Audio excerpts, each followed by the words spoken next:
سمجھ رہے ہیں آپ؟ یہ تو کوئی بیوقوف ہے ہمارے درمیان میں جو اس بات کو کہتا ہے کہ یہ اس زمانے میں آیتیں نازل ہوئی تھی، اب ان آیتوں کی ضرورت نہیں ہے. کیا کہنے ہیں؟ کوئی ہے دماغ کا پھرا ہوا انسان ہے. میں پی ایچ ڈی کے افراد ایسی ہوتے ہیں. پی ایچ ڈی کا مطلب ہی ہوتا پھرا ہوا دماغ. یہ جو پی ایچ ڈی والے افراد ہوتے ہیں اس طرح کی جو باتیں کرتے ہیں تو مطلب ہی ہوتا پھرا ہوا دماغ.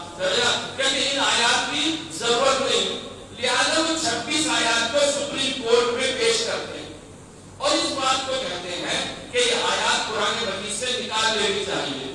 ہم بھی ماننے سپریم کورٹ کا احترام کرتے ہیں. یہ آواز لکھنؤ سے اٹھی تھی، آپ سبھی جانتے ہیں. ہمارا دیش کا کی عدلیہ ہے، سب سے بڑی عدلیہ ہے، ہمیں اس کا احترام کرنا چاہیے. اور میں تو یہ کہوں گا کہ سپریم کورٹ کو 26 آیات کو قرآن مجید سے نکال دینا چاہیے. آپ کے ذہن بالکل ایک بار مشوش ہو گئے ہوں گے اور آپ ایک دم سوچ رہے ہوں مولانا کفر کی باتیں کیسے کرتے ہیں. بھائی قرآن مجید سے 26 آیتیں اس کے کہنے پہ نکال دینی چاہیے جب اس زمانے کی ہے. میں یہ پیشنہاد دینا چاہتا ہوں سے مان لیں بات کو. لیکن ایک سوال میں اپنے ہی سوال پہ کروں گا، سپریم کورٹ کو حق 26 آیتیں نکالنے کا اس وقت ہوگا جب قرآن سپریم کورٹ کے اوپر نازل ہوگا. اور کیا آپ نے میری بات؟ قرآن سپریم کورٹ کے اوپر نازل نہیں ہوا تو اسے حق حاصل نہیں ہے. قرآن نازل ہوا ہے قلب پیغمبر کا. یہ تو پیغمبر کو بھی اختیار نہیں ہے کہ قرآن کی آیتیں کم کر دے، تو سپریم کورٹ کو اختیار کیسے ہوگا؟ ملاحظہ فرمائے گا. اس زمانے میں اس طرح کی جو حرکتیں ہوتی ہیں اپنے آپ کو نامور کرنے کے لیے، لہذا انہیں یہ پیغام میڈیا کے ذریعے سے دینا چاہتا ہوں کہ جب بنو عباس اور بنو امیہ کی طاقتیں اس ذکر کو نہ مٹا سکی تو تم جناب کون سا ذکر کو مٹانے کی کوششیں کر رہے ہو. لہذا تمہیں یہ کوئی حق حاصل نہیں ہے کہ آپ اس بات کو پیش کرو. اب بات ہے کہ علیہ قرآن تمہارے پر لازم ہے کہ تم قرآن مجید کی تلاوت کرو. قرآن مجید کی تلاوت سے فائدہ کیا ہوگا؟ بھائی سارے سوال کی مجلس سے باتیں ہونی چاہیے. بھائی ہم قرآن مجید کی تلاوت اس زبان سے پڑھ رہے ہیں تو اس کا فائدہ کیا ہوگا؟ اگر پیغمبر کی حدیث یہاں پر رک جاتی کہ آپ کے اوپر قرآن کی تلاوت ضروری ہے، لازم ہے، تو وہاں تک ہو جاتی. اب پیغمبر اس بات کو پھر آگے واضح کرتے اور بیان فرمانے اس کا فائدہ کیا ہے. پہلا فائدہ کلام پاک کی تلاوت کا جو پیغمبر کی زبانی ہے وہ یہ ہے فَإِنَّهُ كَفَّارَةٌ لِلذُّنُوبِ، گناہوں کا کفارہ ہے تلاوت کلام پاک. کیا کہنے ہیں؟ ہماری مجلس شروع ہوئی تھی کفارہ گناہ سے. گناہ زیادہ ہے تو بتا رہی ہے. دوسرا مسئلہ پیغمبر بیان فرما رہے ہیں گناہوں کو ختم کرنا ہے تو تلاوت کلام پاک کرتے رہو. جتنی ہم تلاوت کریں گے اتنے گناہ ختم ہوتے جائیں گے.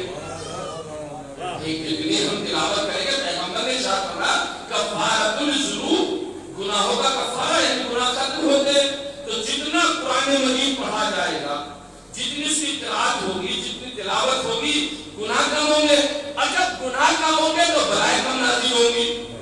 اور جب بلائیں کم نازل ہوں گی تو انسان پریشان نہیں ہوگا. ایک سلسلہ ہے، اسے روایات سے قرآن سے جوڑتے جائیے. دوسرا مرحلہ یہ تو ہوا کفارۃ الذنوب، یعنی کفارہ بنے گا گناہوں کا. دوسری چیز پیغمبر شاہ فرماتے وہ امان من العذاب، اور یہ جو عذاب آتے ہیں اس سے امان رہے گا تلاوت کلام پاک کرنے سے. یعنی انسان کو گناہ نہیں ملے گا، عذاب میں مبتلا نہیں ہوگا.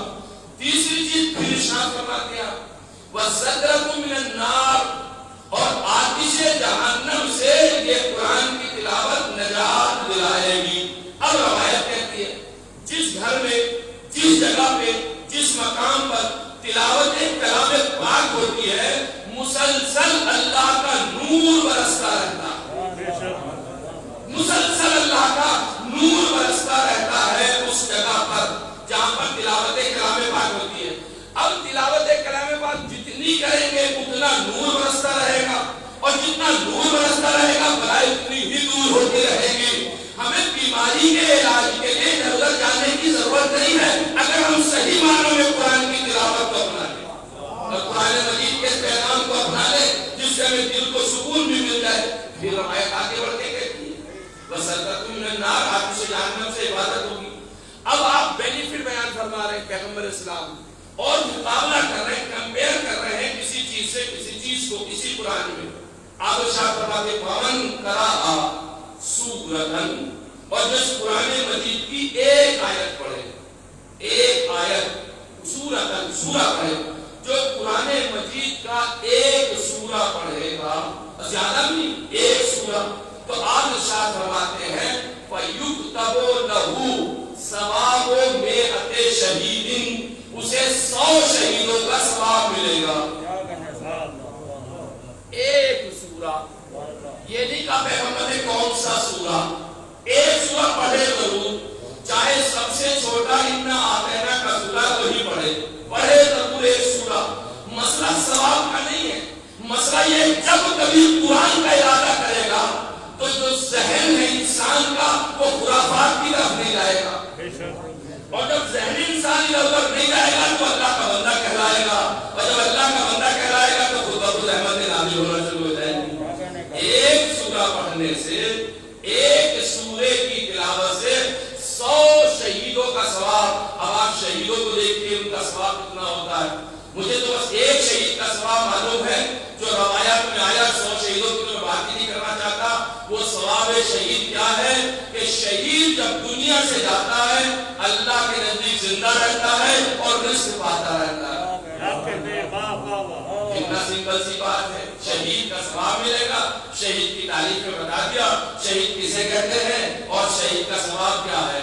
پھر آپ نے شاہ فرماتے چلیے تو سورے کی بات کی, ومن قرأ آیتن, اور جو ایک آیت کی تلاوت کرے کلام پاک کی. اصالِ ثواب کی مجلس میں یہ نہ پڑھا جائے تو کیا پڑھا جائے. اصالِ ثواب میں اگر ہم یہ نہ کریں گے تو ایران قرآن کی سنا کر کے چلے جائیں آپ کی 2 منٹ کی بابا تعلق تحسین لے کر کے, اور وہ پیغام مولا نہ پہنچ پائے گا تو کیا مجلس کا ہمارا ہدف پورا ہو پائے گا. جانے گرامی, اب پیغمبر کی زبانی سنیے, ضرورت تھی تو پیغمبر نے ارشاد فرمایا ہے نا, اس لیے کہ بغیر مصلحت الہی کے پیغمبر کلام نہیں کرتا. یہ بات ہے کہ نہیں ہے. اب پیغمبر ارشاد فرماتے ہیں جو ایک آیت کی تلاوت کرے گا یُکْتَبُ لَهُ ثَوَابُ نَبِيٍّ, اس کے لیے ایک نبی کا ثواب لکھا جائے گا. ایک آیت, کتنی دیر لگتی ہے آیت, ایک آیت پڑھنے سے ایک نبی کا ثواب مل رہا ہے. ہم مل جل کر اتنی فاتحہ, سورہ الحمد, سورہ قل پڑھتے ہیں تو آپ اندازہ لگائیے اس مرحومہ کے نام کتنا ثواب ہوگا.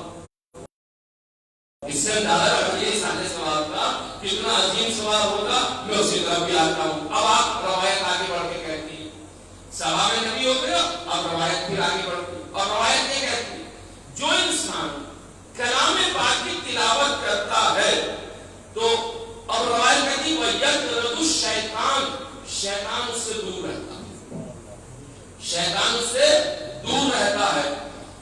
فَاسْتَغْفَرِ الْمَلَائِكَةُ, اس کی طرف سے استغفار کرنے کے لیے ملائکہ جس کی طرف سے استغفار کرتے ہیں. اور وَاشْتَاقَتْ إِلَيْهِ الْجَنَّةُ, پوری کائنات تو اس بات پر لگی ہوئی ہے کہ ہم جنت میں چلے جائیں, ہمیں جنت مل جائے, اور جنت اس بات پر لگی ہوئی ہے کہ جو تلاوت کلام پاک کرتا ہے تو اس کی جنت مشتاق ہوتی ہے. جنت مشتاق ہے کہ یہ بندہ میرے یہاں آ جائے, تلاوت کلام پاک کرنے والا, قرآن مجید کی تلاوت کرنے والا.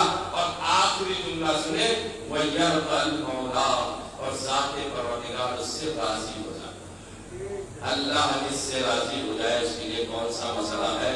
یہ کلام پاک کی تلاوت کا ثواب ہے. ایک درود پڑھ دے محمد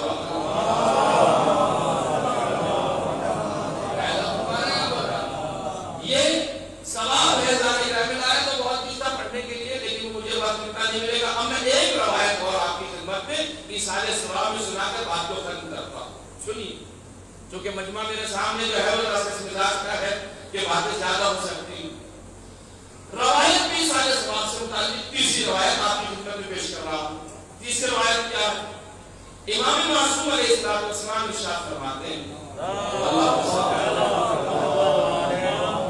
امام نے ارشاد فرمایا من طاف البیت سبوعا, جو خانہ کعبہ کا طواف 7 مرتبہ, ایک دو بار نہیں, کتنے مرتبہ 7 مرتبہ. کیونکہ خانہ کعبہ کا جب طواف ہوتا ہے 6 مرتبہ حضرات ماشاءاللہ اس میں گئے ہوئے عمرے پہ گئے ہوئے انشاءاللہ جو نہیں جا سکے خدا تعالیٰ سبھی کو زیارت کرائے اور تعبیر جنت البقیع کے بھی اللہ اسباب فراہم فرمائے اور جنت البقیع کی زیارت سبھی کو نصیب فرمائے انشاءاللہ تعالیٰ ملاحظہ فرمائے امام معصوم ارشاد فرماتے ہیں جو خانہ کعبہ کا طواف کرے گا تو اب اس کا اجر آپ بیان کر رہے ہیں 6000 نیکیاں مل رہی ہیں پھر حدیث آگے بڑھنے کہتی ہے وہ مجھرا ان ہو ستتو آلاف سیئات اور 6000 برائیاں اس سے ختم کر دی جائیں گی 6000 گناہ اس کے ختم ہو جائیں گے 6000 نیکیاں مل گئی پلس پوائنٹ یہ رہا کہ 6000 برائیاں بھی ختم ہو گئی خانہ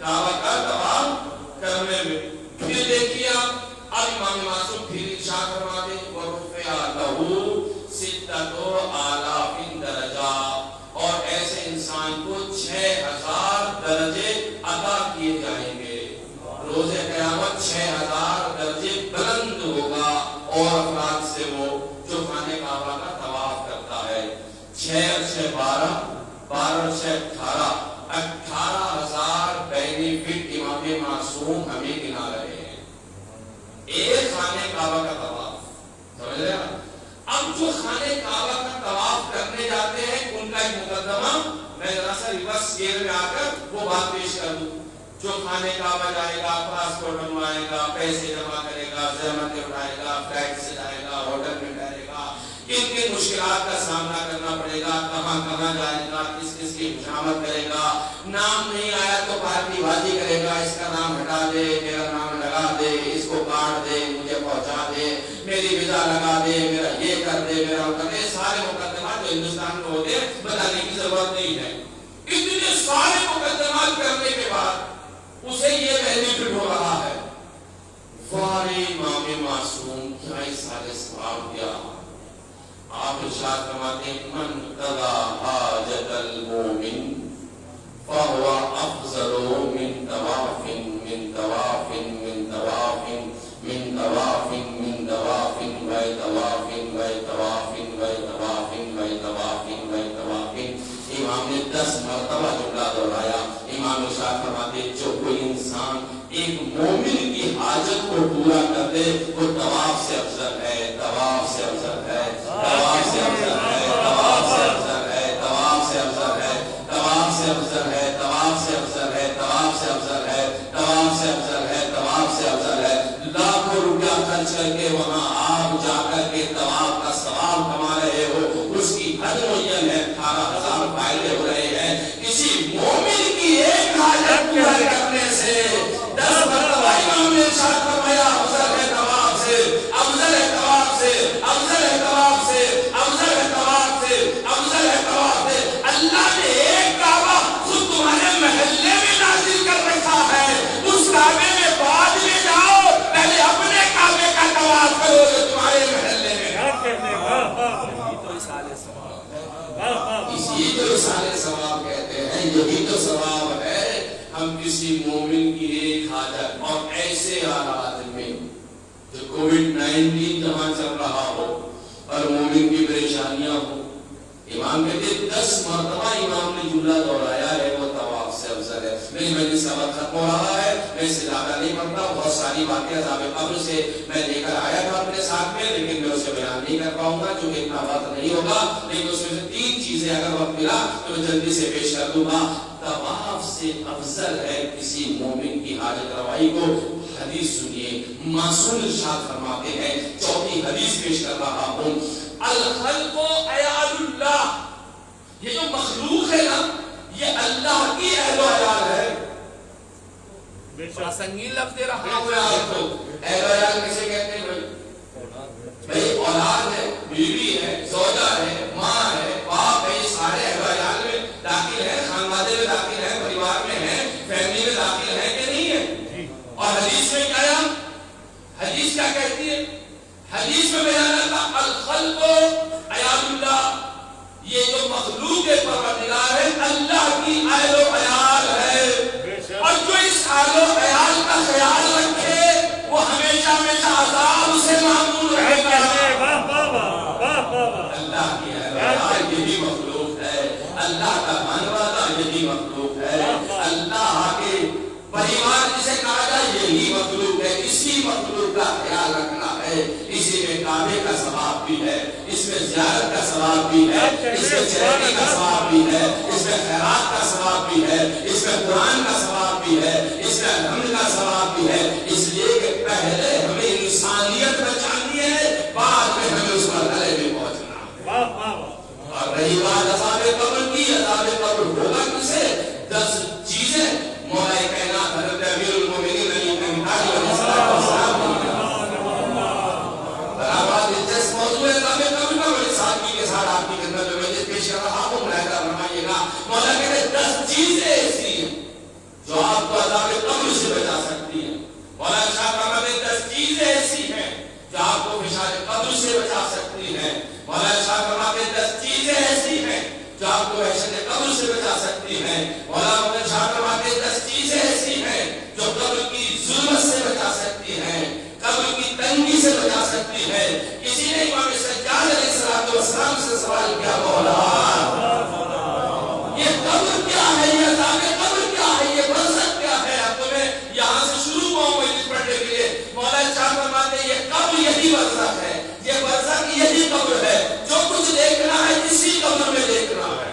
قیامت کا مطلب کبھی دخول کا ہے. مولا شاہ فرماتے ہیں 10 چیزیں ایسی ہیں جو اس قبر کی وحشت سے, ظلمت سے, اندھیرے سے, ڈراؤنی شکلوں سے, اس کے فشار قبر سے محفوظ رکھ سکتی ہے.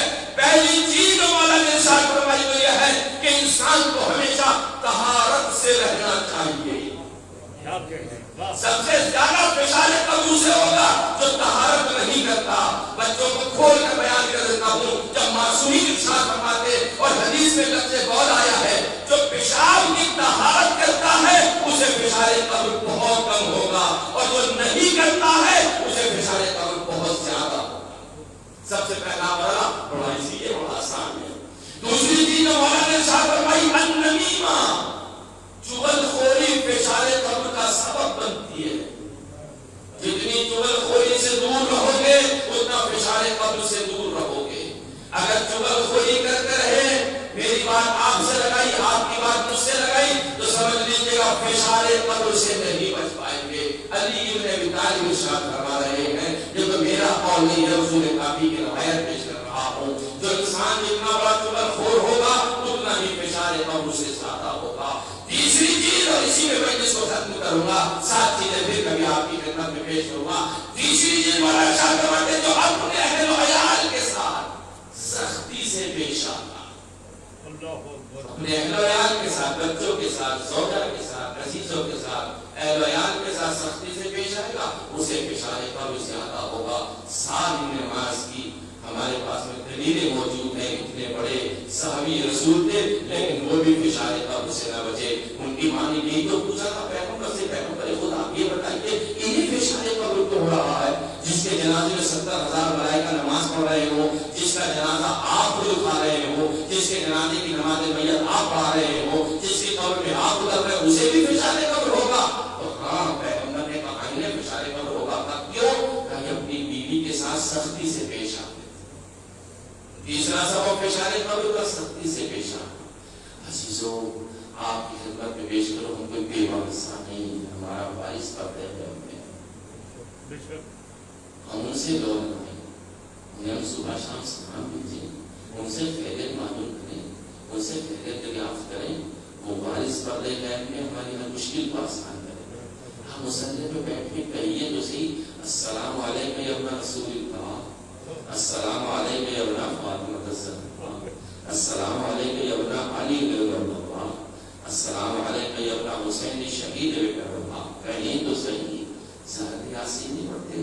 مولا آپ کا سلام, السلام علیکم حین تکبر, السلام علیکم حین تحدث, السلام علیکم حین تحمد و تستغفر, السلام علیکم حین ترکع و تسجد. مولا آپ کا سلام جب آپ تکبیر کہہ رہے ہو, مولا آپ کا سلام جب آپ قرآن کر رہے ہو, مولا آپ کا سلام جب آپ الحمد پڑھ رہے ہو, مولا آپ کا سلام جب آپ کی قرأت ہو رہی ہو, مولا آپ کا سلام جب آپ کی صبح ہو رہی ہو, مولا آپ کا سلام جب آپ آپ کی شان ہو رہی ہو مولا آپ کا سلام جب آپ رکوع کی حالت میں ہو مولا آپ کا سلام آپ جب سجدے کی حالت میں ہو مولا آپ کا سلام جب آپ تشہد پڑھ رہے ہو مولا آپ کا سلام جب آپ سلام پڑھ رہے ہو مولا جب صبح ہو تو آپ کا سلام کیسے فرزند زہرا ہماری حمایت نہیں کریں گے ہو نہیں سکتا ہم پکاریں یہ جو ہماری حمایت ہو رہی ہے یہ فرزند زہرا ہی کر رہے ہیں رونا تو آپ کا کام ہے میں نے مولا کا نام لیا آپ کی آنکھوں سے آنسو آ گئے بہت سے چہرے میں دیکھ رہا ہوں کہ آنکھوں سے آنسو آ رہے ہیں محمد زمانہ کی مظلومی کے اوپر اور ان کے پردے غیب پہ رکھنے کے اوپر آنسو آ رہے ہیں اپنے امام کو یاد کر رہے ہیں ہم اور آپ پانی کے آنسو ہوتے لیکن فرزند زہرا پردے غیب میں رہ کے خون کے آنسو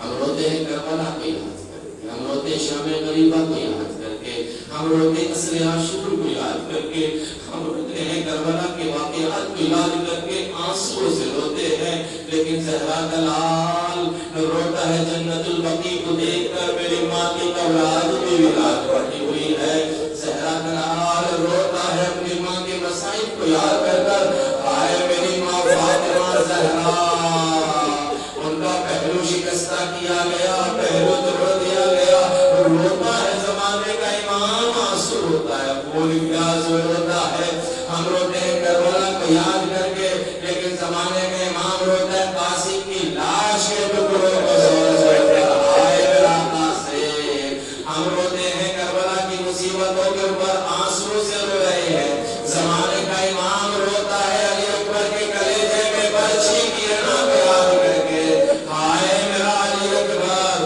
ہم روتے ہیں اسلام کو قوت بازو مل جائے آئے آئے زمانے کا امام روتا ہے خون کے آنسو پاس کے بازوؤں کو یاد کر کے میں کیسے کیسے سلمان بھائی کو پرسا ان کے خوش دامن کا کیسے پرسا سمیر کو دوں کیسے پرسا ان کی بیٹی کو دوں کہاں سے مسائل شروع کروں میری سمجھ میں نہیں آ رہا ہے کہ میں مسائل پڑھوں تو کہاں سے پڑھوں آیا زہرا کا لال پردے غیب میں بیٹھا ہوا آنسو آ رہا ہے کیا اسے کربلا یاد نہیں آ رہی ہوگی کیا اسے مدینہ یاد نہیں آیا ہوگا مدینے میں جب زہرا دنیا سے رخصت ہو گئی ایک مومنہ کے سارے ثواب کی مجلس ہے تو جملے پڑھ کر میں جس کو ختم کرنا چاہتا ہوں ہاتھ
ہم سبھی کی حفاظت فرما، جو مبتلا ہوئے یا اللہ انہیں شفاء عاجلہ اور کاملہ عطا فرما، تمام مرحومین کی مغفرت فرما، کامل جنت البقیع کا اسباب فراہم فرما، یوسف زکا کے ظہور میں تعجیل فرما۔